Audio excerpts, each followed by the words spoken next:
We often think anxiety is a young person's issue, caused by career stress, raising kids, or the chaos of daily life. But the truth is, anxiety in midlife and older age is often deeper, quieter, and lonelier. You're no longer afraid of failing. What scares you now is becoming invisible. You're not stressed about doing things right, but wondering, do I still matter? No one teaches us how to sit with the changes that come, not just in our bodies, but in who we are becoming. I didn't make this video to tell you, don't worry. I'm here to offer something far more useful. A completely different perspective on anxiety, one that comes from the deep well of Buddhist wisdom, not to ignore it, not to fight it, but to understand it. And from that understanding, gently let go. What we'll explore today is one powerful Buddhist insight, one single thought that has helped countless people begin to unhook themselves from fear. It's not a magic phrase. It's not a 5-step formula. It's a shift in perception, so gentle that you won't feel forced to change, and so profound that your mind will start to loosen on its own, quietly, like a tight knot finally relaxing. You'll hear the story of a man who lived his whole life with discipline, but unraveled when he could no longer take his morning walks. A 76-year-old woman who was haunted by the thought of falling alone at home, and moments from my own life where I too once believed that peace was something out of reach. But above all, I want you to know this. You are not wrong for feeling anxious. You are not weak for lying awake at night, heart racing. You are not broken. You are simply entering a new chapter in life, one where your mind doesn't need to be managed like a machine. It needs to be listened to, like an old friend who's been waiting for your presence. So if you've ever felt anxious and didn't know how to say it out loud, if you've ever pretended you were fine so your children wouldn't worry, if you've ever thought, I must be the only one who still feels uncertain at this age, please stay with me. Let this video be a soft pause in your day, a moment carved out just for you. And maybe, just maybe, in these quiet minutes together, you'll begin to rediscover something you've been searching for all along. A kind of peace that doesn't come from fixing everything, but from finally coming home to yourself. So take a breath. You don't need to fix anything right now. Just sit and listen. Let's begin. Chapter 1. Anxiety in the second half of life. There's a particular kind of anxiety that arrives not with noise, but with silence. It doesn't knock on the door with drama or chaos. It doesn't show up in the form of breakdowns or panic attacks. No, it slips in quietly, almost politely, and makes itself at home. You feel it not as screaming fear, but as a vague restlessness, an emptiness, a pressure in the chest that has no clear name. You might be folding laundry, watering the plants, or sipping tea in the quiet afternoon, and suddenly it's there. A thought, a feeling, something that doesn't sit quite right. And you wonder, why am I anxious now? My life should be more peaceful than ever, shouldn't it?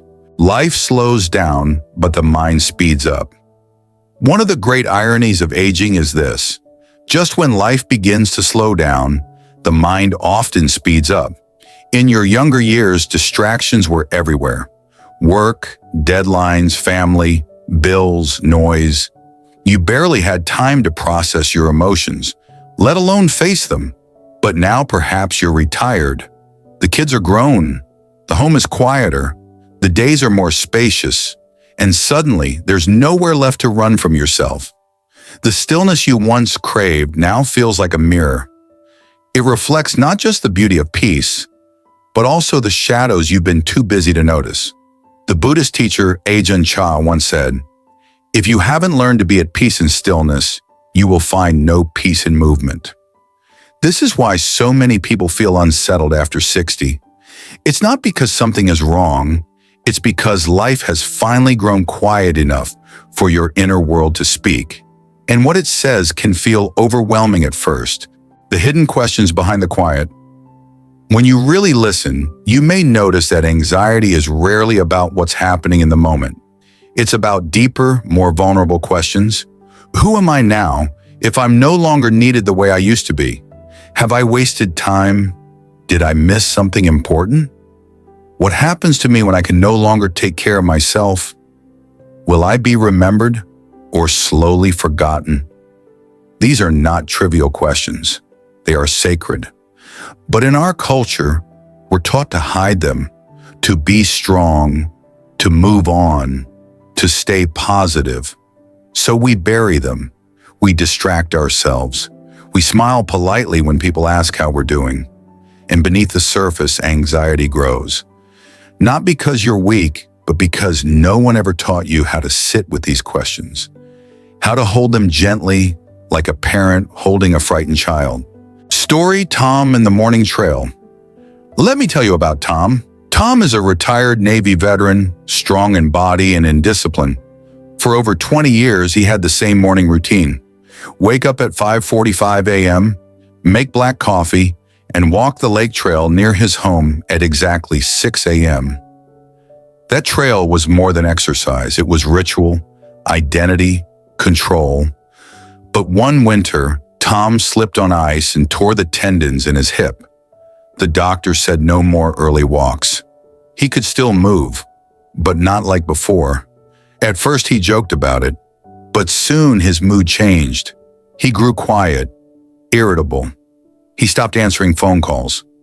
And when I visited, he confessed something quietly over a cup of tea. I don't feel like me anymore. This is the kind of loss that doesn't get acknowledged. He hadn't lost a person or a house or money. He had lost a version of himself, the version that felt strong, capable, in control. And in the space where that identity once lived, anxiety crept in. The Buddhist teaching, it's not the change that hurts, it's the clinging. The Buddha taught that all suffering arises from clinging, from our refusal to accept that everything, absolutely everything, changes.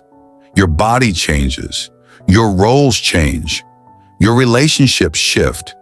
Even your emotions, those storms that feel like they'll never end, will rise and fall. Tom wasn't suffering because he got older. He was suffering because he couldn't let go of the man he used to be. And isn't that something we all struggle with? We grieve the versions of ourselves we no longer recognize. We hold on to identities that no longer fit. We resist the present moment because we secretly want the past back. But as long as we keep clinging, anxiety grows. It whispers, you are losing control. It says, something is wrong with you. And yet, here's the liberating truth. We never had control to begin with. You are not your routine. You are not your past. Tom eventually found peace, not in walking again, but in letting go.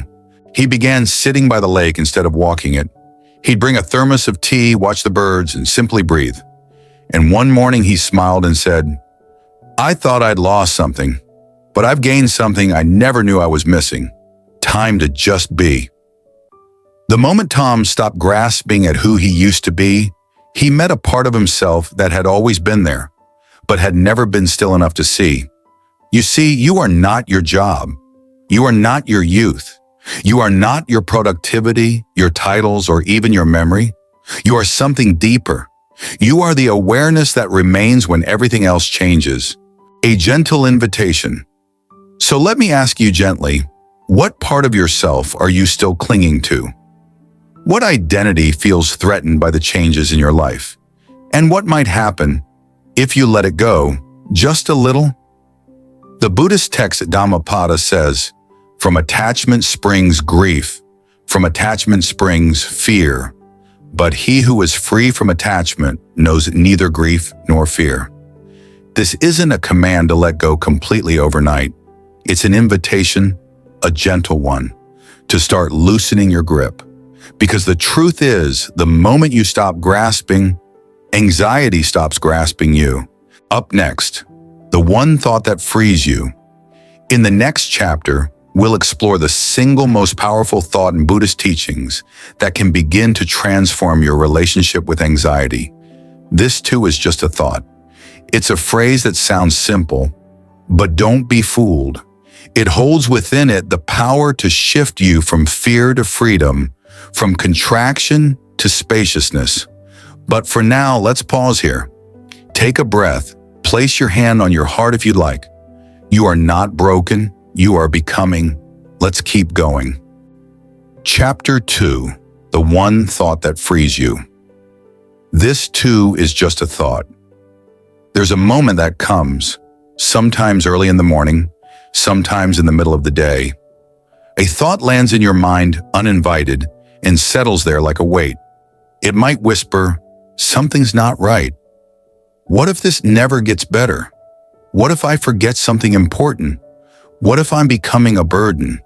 And suddenly you're not living in the present anymore. You're living inside that thought. It becomes a world of its own. And inside that world, it's hard to breathe. Thoughts are not truths. They're just visitors. Here's something simple, almost too simple. This too is just a thought. At first, this might not sound like much, but it is, in fact, one of the most liberating teachings in Buddhist practice. Because most of us treat thoughts like truths. We believe them, follow them, obey them, even when they come from fear, even when they bring us pain, even when they arrive in the voice of old trauma or inherited worry. We think, if I thought it, it must be important. If it feels urgent, it must be real. But that's not true, not always, not even often. A thought is not a fact. It's a passing event, like a cloud across the sky of your awareness. Let me tell you about Marlene.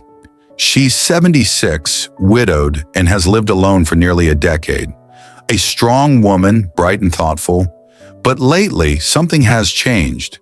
She began to experience a strange form of anxiety. Not panic attacks, not phobias, just unease.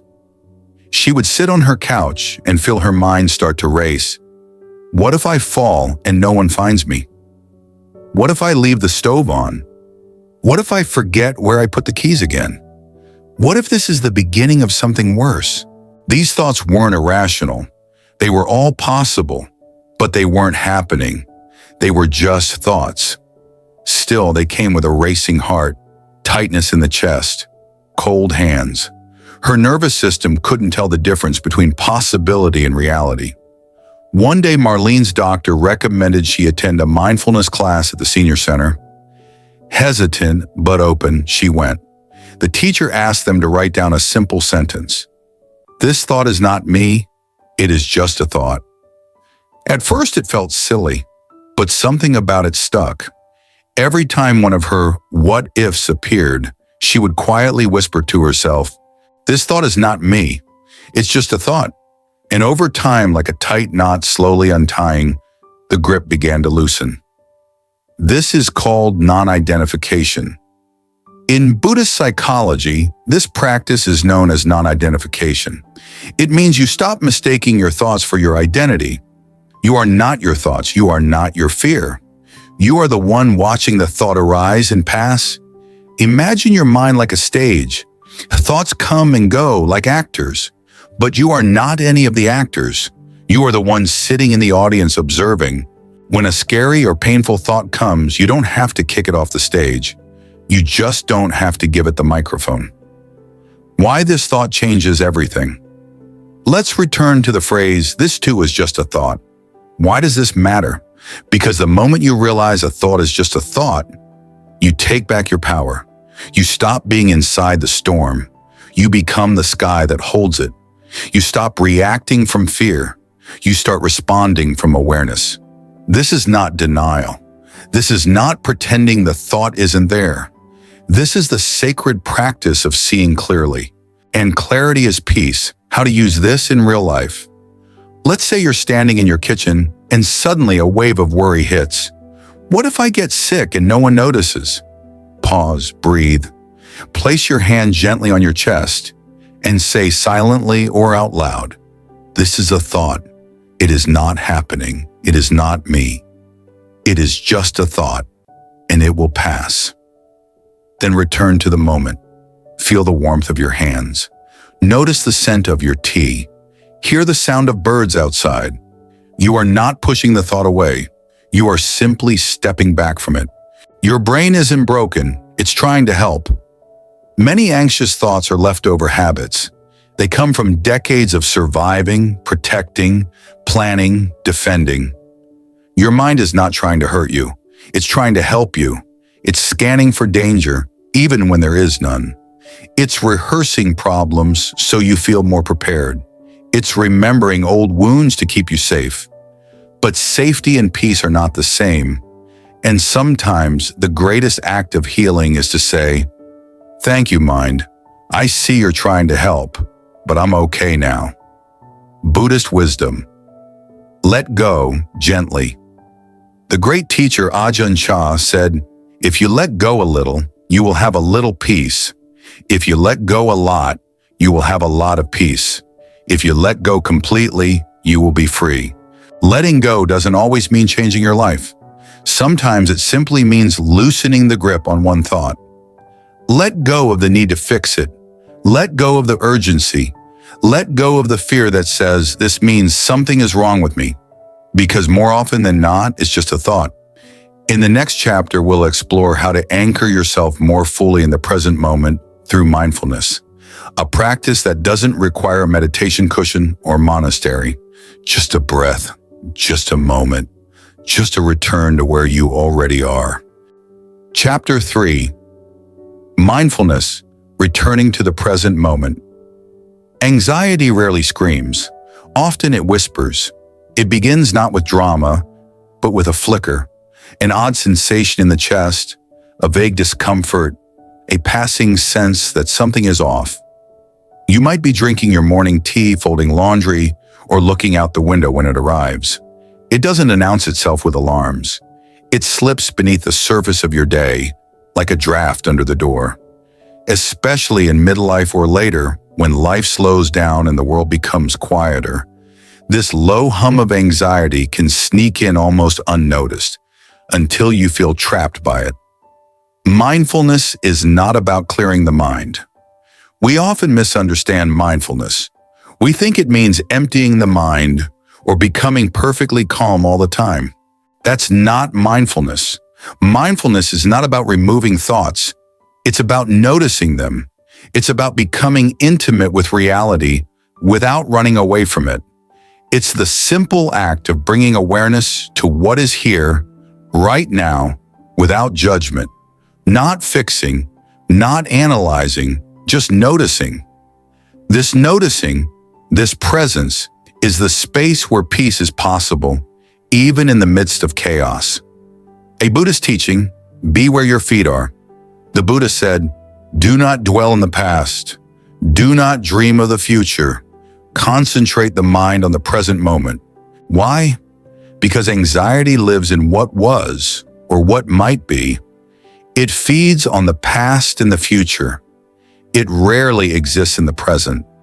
The present moment, the breath, the breeze, the cup of tea in your hand, asks nothing of you except to be here. You don't have to fix your past. You don't have to control the future. You only need to return to now. And mindfulness is the path that brings you back again and again with gentleness. Story. Frank and the Garden Bench. Frank was a quiet man in his late 70s, a retired carpenter. After his wife passed away, the silence in their home changed. It wasn't peaceful anymore. It was loud, not in sound, but in thoughts. What if I forget to pay a bill? What if I get sick and no one notices? What if I become a burden to my kids? These thoughts swirled during the slow hours of the day. He became withdrawn. His doctor suggested a local meditation group. Frank was skeptical but curious. On his first visit, the teacher didn't ask them to do anything. She just said, "Sit, close your eyes and notice your breath." Not to change it, just notice it. Frank later said, "At first I noticed how loud my thoughts were, but slowly I began to feel the breath." Then I noticed the birds outside, the sunlight on my hands, and for the first time in a long while, I felt safe just sitting. Each breath is a doorway. Every breath is an invitation. You don't need incense. You don't need silence. You don't even need to sit still. You just need to notice what's already happening. Feel the soles of your feet on the floor. Feel the rhythm of your inhale and your exhale. Feel the weight of your body in the chair. No moment is too ordinary to be sacred. Try it now. Right now, wherever you are, try this. Take one slow breath in and one slow breath out. Feel the air pass through your nose. Feel your chest rise and fall. Let your attention settle like dust gently falling. Now whisper inwardly, I am here, and here is enough. That's mindfulness. No drama, no perfection, just presence. You don't have to be good at this. Here's something important. Drifting off is part of the practice. Your mind will wander, you'll forget to notice, you'll get pulled into thought again. That's okay. Because the moment you notice that you've drifted, you've already come back. That moment of noticing is mindfulness. There's no failure here, only returning. And every time you return, you strengthen a new path in your brain, a path of calm, of clarity, of resilience. The mindfulness loop that heals anxiety. Here's how mindfulness unravels anxiety. You notice the anxious thought. What if I'm not okay? You take a breath and return to now. Feel your hands, your feet, your breath. You don't fight the thought, you just stop feeding it. And in the space of non-reaction, anxiety begins to soften. This is how you reclaim your peace, not by silencing fear, but by no longer following it. The present moment is always enough. People often ask, what if being present doesn't fix my problems? And the answer is, it may not fix them, but it will change your relationship to them. You'll stop seeing life as a problem to solve. You'll start living it as a mystery to be embraced. And in that space, something opens, a tenderness, a softness, a quiet kind of courage. Because once you've truly tasted the present, you realize it's the only place peace ever really lived. So here we are. You've journeyed through 3 profound insights, 3 gentle truths that together form a path back to peace. In Chapter 1, you saw how anxiety often takes root not in the chaos of life, but in its stillness, and how that stillness, far from being empty, is rich with the echoes of everything we've carried but never healed. You learned that suffering isn't born from change, but from our resistance to it, from clinging to who we used to be, from pushing away what is, and in that clinging, anxiety takes root. In Chapter 2, you met the thought that unhooks the fear. This too is just a thought, a phrase that sounds simple, yet holds the power to gently shift your relationship with your mind. You saw how not every thought deserves your trust, and how freedom begins the moment you stop identifying with the voice in your head. And in Chapter 3, you learned to return, to come back to now, to the body, the breath, the warmth of sunlight on your hand. You saw that mindfulness isn't about escaping or achieving. It's about being present with whatever is, without judgment. And in that presence, you discovered something incredible. The present moment is always enough. This was never about getting rid of anxiety. Let's be clear, this wasn't a tutorial on how to beat anxiety, because in the end, this isn't a fight. Buddhism doesn't offer us a sword, it offers us a lamp. It doesn't say, conquer your fear, it says, see it clearly. And in that seeing, in that soft awareness, the fear begins to shift, not because we forced it, but because we finally stopped running from it. You are not your thoughts. You are the awareness behind them. If there's one truth to carry with you after this video, let it be this. You are not broken, you are becoming. Anxiety isn't proof that something's wrong with you. It's a sign that something within you is waking up. longing to be seen, to be understood, to be loved, not for what it should be, but for what it already is. Your thoughts may race, your body may tense, your memories may ache, but beneath all of it, there's stillness, there's space, there is you, the true you, the one who knows how to breathe, how to feel, how to return. A gentle invitation forward. So the next time anxiety visits you, in the quiet of your home, while sitting at the doctor's office, or during a restless night alone, pause, place your hand over your heart, feel the breath move through you, and say to yourself, this is just a thought. I am not this thought. I am here, and here is enough. Let this be your practice, not a task, not a performance, just a quiet way of remembering that you were never lost, only waiting to come home.